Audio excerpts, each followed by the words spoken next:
semua, Assalamualaikum warahmatullahi wabarakatuh.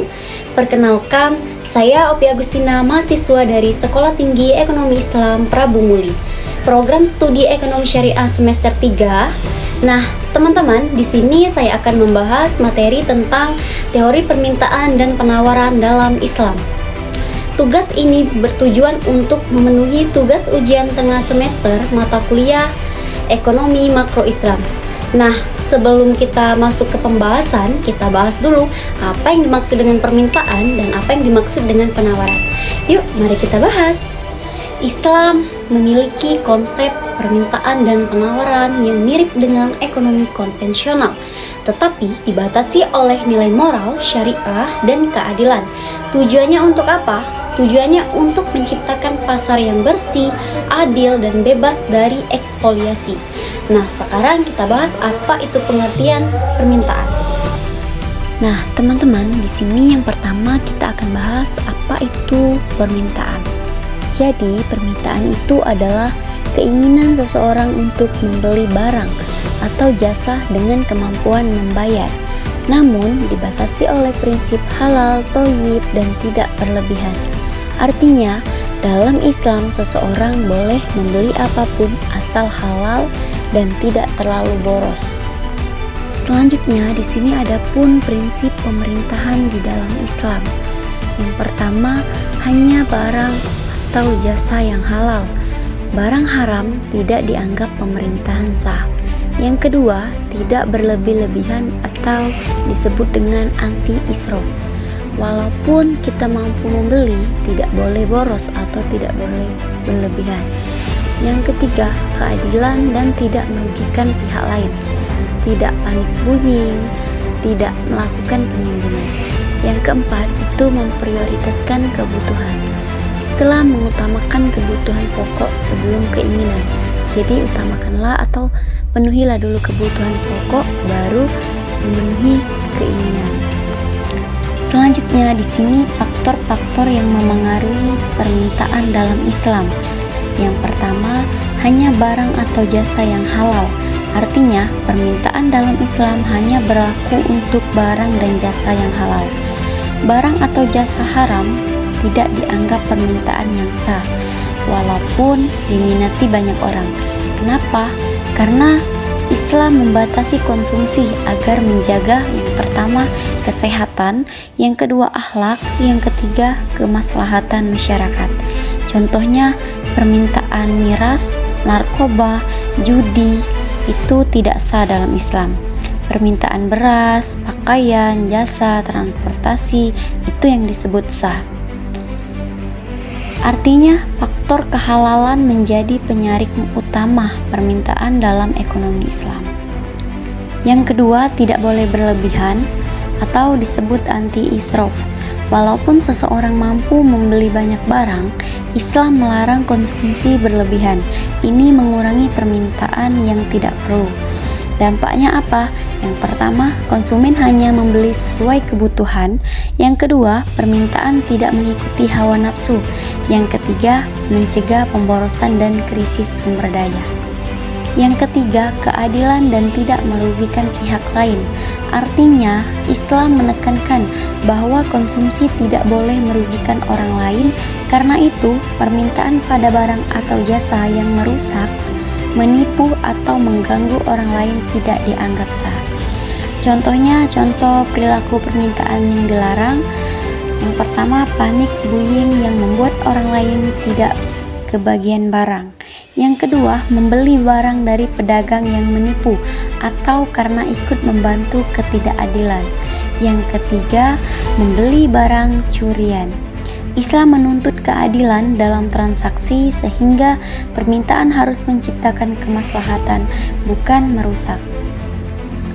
Yang keempat, itu memprioritaskan kebutuhan atau disebut dengan maslahah dan hierarki kebutuhan. Islam mengenal tingkatan kebutuhan atau disebut dengan muqasid syariah. Yang pertama, daruriyat atau kebutuhan pokok. Yang kedua, hajiyat atau pendukung. Yang ketiga, tahsyiyat atau pelengkap. Konsumen harus mendahulukan kebutuhan pokok sebelum keinginan. Dampaknya, permintaan lebih stabil dan terarah ke barang yang bermanfaat, penting, dan memberikan maslahat. Selanjutnya, pembahasan yang kedua yaitu penawaran atau biasa disebut suplai dalam Islam. Jadi, penawaran itu adalah kesediaan produsen menjual barang atau jasa halal pada tingkat harga tertentu dengan tujuan memperoleh keuntungan yang halal dan adil. Islam melarang keuntungan. Yang pertama, dizolimi. Yang kedua, mengandung goror atau ketidakpastian. Yang ketiga, mengandung riba. Dan yang keempat, mengandung penipuan.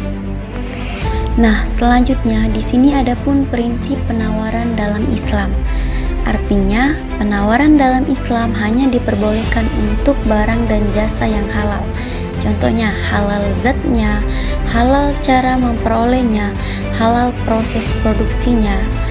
Artinya, bahan haram tidak boleh diproduksi dan ditawarkan meskipun ada permintaan yang tinggi.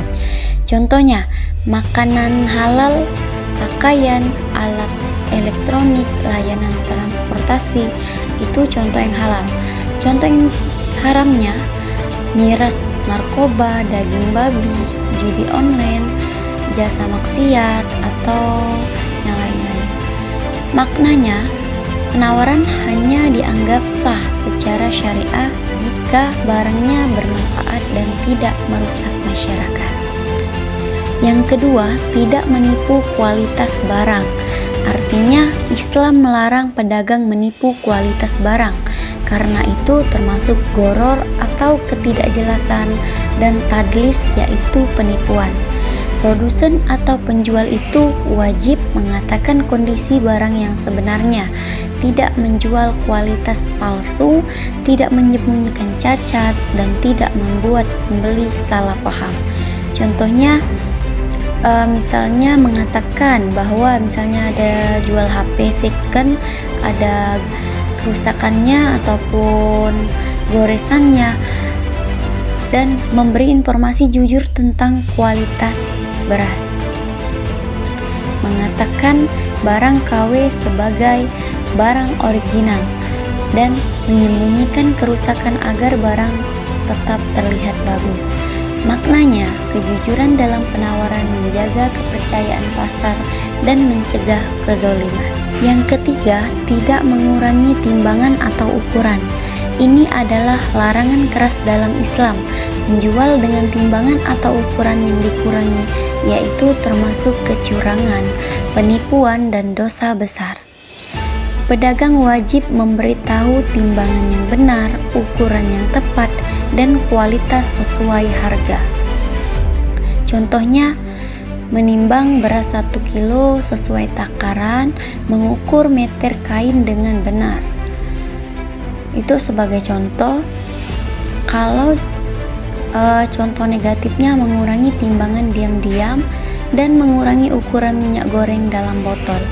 Maknanya, Islam menjaga keadilan dalam distribusi barang agar tidak ada pihak yang terzolimi.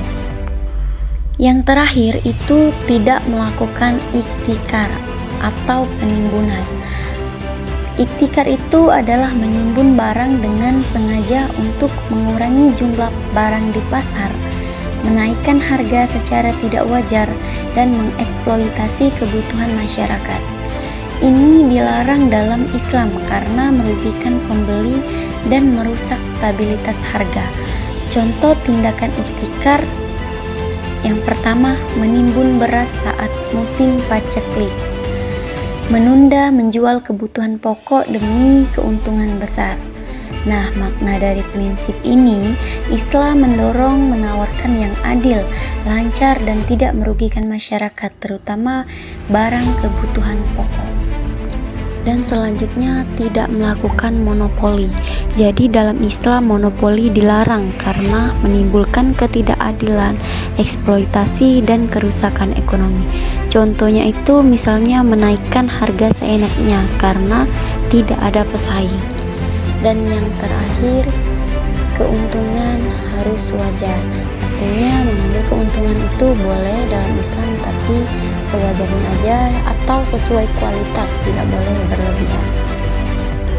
Pembahasan yang terakhir yaitu faktor yang mempengaruhi penawaran dalam Islam. Yang pertama ada harga, yang kedua biaya produksi halal, yang ketiga teknologi dan inovasi, yang keempat jumlah produsen, yang kelima harga bahan baku, yang keenam kebijakan pemerintah atau disebut dengan syariah, dan yang terakhir etika bisnis dalam Islam. Jadi di dalam faktor itu sangat banyak terdapat pengaruh terhadap penawaran. Mungkin cukup sekian presentasi dari saya. Terima kasih. Saya akhiri. Wassalamualaikum warahmatullahi wabarakatuh. Sing you a bouquet, saying it's a mistake. Drink my troubles away, one more glass of champagne, and you know I'm the first to say that I'm not